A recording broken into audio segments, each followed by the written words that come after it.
Hello, my name is Douglas Bloch. Welcome to the Depression Recovery channel, where each week we talk about practical tools and coping strategies for healing from depression and anxiety.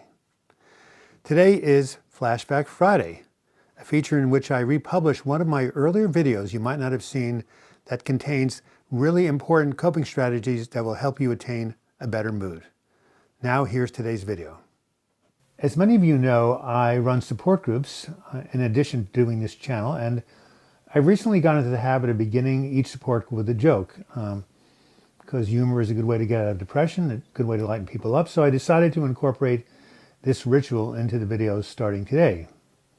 So here's today's question. Why was the Scarecrow a successful neurosurgeon? Give up? He was outstanding in his field. All right, so what are we talking about today? We're talking about my top 5 strategies for keeping anxiety at bay. And the reason I decided to do this is that even though this is a channel on depression, it turns out that 80% of those people who have depression also have anxiety. And that must mean many of you, including myself. And I know what it's like to feel like, as you must feel, a constant set of dread or jumping out of your skin, or you can't focus, or you feel like you're going to die if you have a panic attack. So what I would like to do now is to share my top 5 strategies for overcoming anxiety or keeping it at bay. They've worked for me, and I hope they'll work for you. My first strategy is exercise. That should come as no surprise because I've made a number of videos on exercise and depression. Well, it turns out that exercise also helps with anxiety. And I learned this lesson firsthand during my episode way back when of agitated depression, when I would wake up in the morning and feel as if someone had injected me with 6 cups of espresso. I would hop out of bed and be highly anxious. It seemed like some sort of demon was taking over my body. I would pace back and forth, back and forth, back and forth, sometimes hitting myself in my head. I was driving myself nuts, and I couldn't stop it.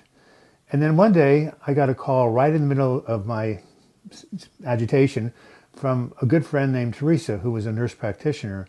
And when I told her what was going on, she said, "Douglas, don't you know the only way that you're going to burn off these agitating chemicals out of your adrenal system is through intense exercise? I suggest you go somewhere like a gym and work out as hard as you can, and soon you'll feel better." After I got off the phone with Teresa, the first thing I did was I called a good friend and asked her to drive me to my neighborhood swimming pool. I was too agitated to drive, so she did that. I hopped in the pool and I swam lap after lap after lap. I think it was 36 laps or a mile, which was a lot for me. And at the end, I was exhausted and spent, but I was also calm. Wow. And if you folks want to try this, what I want to say is that you have to take an exercise that really raises your heart rate and causes you to break a sweat. Obviously, that doesn't happen in a pool, but if you're on a treadmill or an exercise bike, you really want to get your heart rate up to maybe 70% of its maximum. Break a sweat. Do that for at least 16 to 20 minutes, and you'll start to feel the effects. The second tool I have found that is helpful in calming anxiety is what's called paced breathing. You see, when I'm anxious and my breathing is rapid and shallow, I'm not getting enough oxygen to my brain. So what I do is I'll sit down and start to breathe in the following way. I'll breathe in to the count of 4, hold for the count of 2, breathe out for the count of 8, and hold for the count of 2. I'll do that 10 times, and I'll notice that I'm calmer than before I began. Now, there are many variations on this. When my nephew was in recovery and went to a treatment center, they taught him what's called square breathing, which is just like it sounds. You breathe in for the count of 4, hold for 4, breathe out for 4, and hold for 4. That also seems to work. Now, the first time I actually learned about this was the necessity is the mother of invention. You've heard that term. I was many years ago in San Francisco on a book tour, and I was supposed to have a radio interview about 1 o'clock in some building in San Francisco. It was maybe 12:30, and I couldn't figure out how to find the building. Now, this was before GPS and even before cell phones. So I started to panic, and I felt myself panicking. And what I did is I went to a coffee shop, sat down, closed my eyes, held myself, and breathed very deeply and slowly, and I calmed myself down.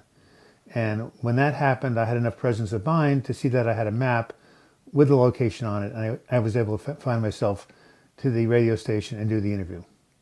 So again, slow down, take some deep breaths, and you'll find that you'll feel more relaxed.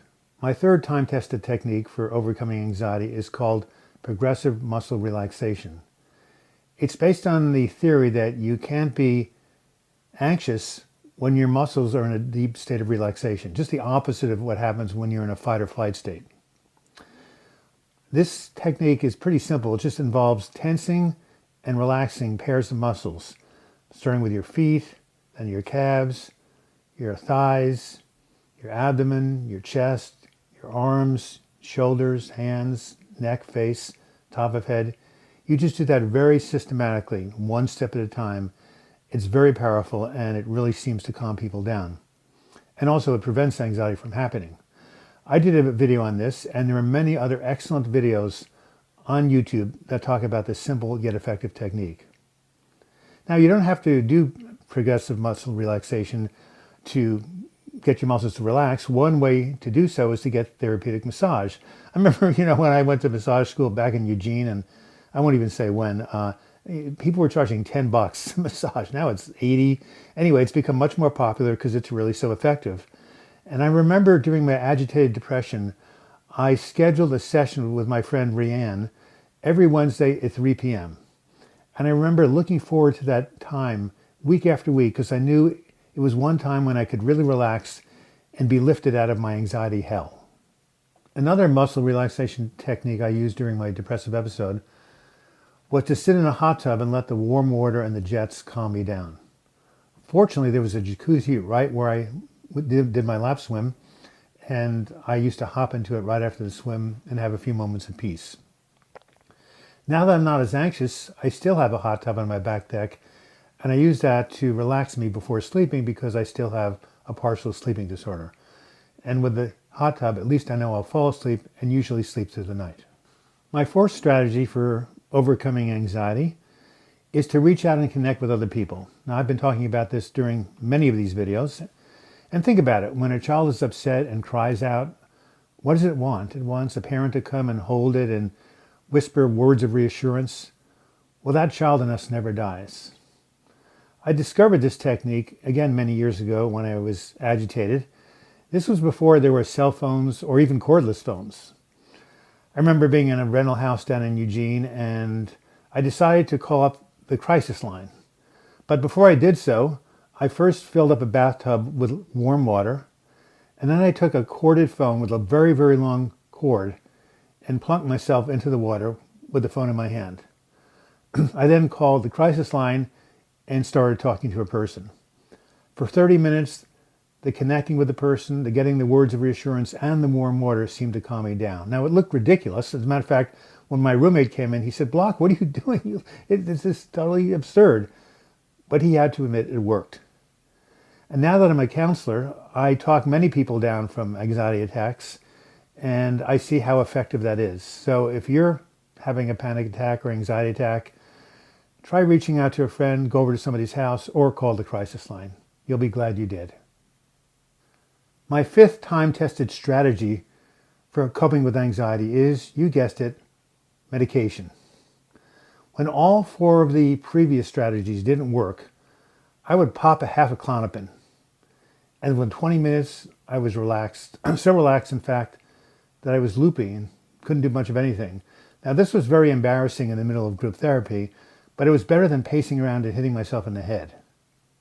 Unfortunately, Klonopin is part of a class of drugs called benzodiazepines. This includes Valium and Ativan and Xanax. And these drugs can be habit-forming, and you can become dependent upon them. In addition, it will take more and more of the drug to create the same effect. Fortunately, there are a class of antidepressants called the SSRIs, such as Prozac and Paxil and Zoloft and Celexa and Lexapro, that for some people seem to calm them down and treat anxiety. If you decide to go this route, work with a psychiatrist or nurse practitioner, and of course it's always trial and error, but some of my clients have found that Paxil or Celexa really help them with their anxiety. If they do, that's great. There's one more medication that I would like to talk about that is used by many people to treat their anxiety, and you won't get it from a psychiatrist, and that's marijuana. I'm not recommending this, but many of my clients have told me that marijuana helps them calm down. Fortunately, there is now something called CBD oil, which is a part of marijuana that does not have THC, which is a psychoactive part of pot. So if you take CBD oil, you won't get stoned. It's often used for pain also. CBD first came into prominence when it was used to treat a child who had seizures that were quite debilitating. This was shown on national TV and it caused quite a stir. You see, CBD oil is an anticonvulsant, and so is Klonopin. And since Klonopin relaxes you, why not CBD oil? And in fact, it does the trick for many of my clients. So in review, these are my top 5 strategies for keeping anxiety at bay. Intense exercise, paced breathing, progressive muscle relaxation, connecting with others, and medication. Oh no, yes, there's one I just remembered that I haven't mentioned. I just learned about it. It's called the dive response. What you do is you put your face in a sink of cold water and hold your breath. And somehow this activates the same experience that a diver would have underwater. And this activates the parasympathetic nervous system and relaxation response. The other thing you can do if you don't have a cold water to put your face in is take a gel pack like this, put it over your eyes, and breathe deeply. Now, I learned this from my DBT therapist. She claims that it works. I'd like some of you to try it out and let me know if it works for you. This has been Douglas Bloch. I hope you found the information on this Flashback Friday video helpful. If so, please give it a like, as likes draw more and more people to this channel and hopefully some more subscribers. You can also leave your comments in the comments section or email me douglasbloch@gmail.com.